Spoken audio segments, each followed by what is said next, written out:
Have you seen this headline about everyone's social security number in America being uploaded to an unsecured server and leaked for hackers to have access to every American social security number?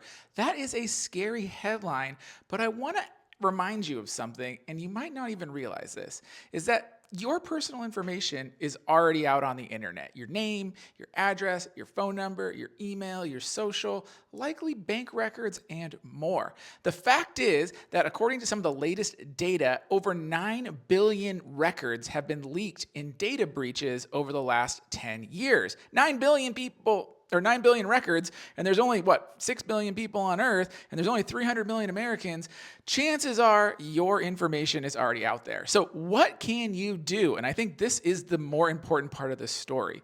You need to monitor your information. Number one is that you should be tracking all of your bank accounts every single day. You can use tools to do this like Monarch, Empower, YNAB, the list goes on.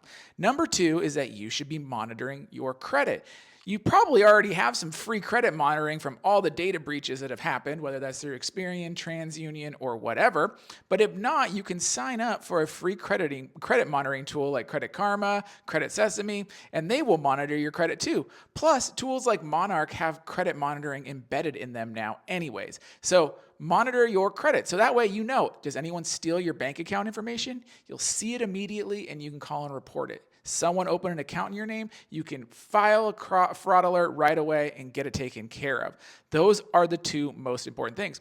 But number three, and a lot of people forget this, is password safety on the internet.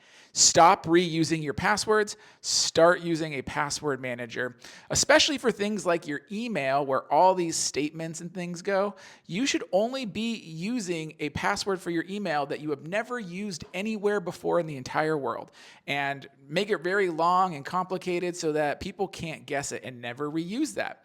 Because what happens is someone might hack a social media site and then they get all those usernames and passwords and they just start putting them in places. And so if you've never reused a password before, well, guess what? Even if they hack a site, they can't get to the next site and the next site and the next site. So this is scary. It is frustrating, but you need to be vigilant because honestly, this stuff happens all the time. Yes, this one's probably worse because it's our government, but you have to realize that you've put this information in dozens and hundreds of other places. So scary, but be vigilant. Of course, as always, like, subscribe, and follow, and click the link in the bio and you can see more tips about today's story.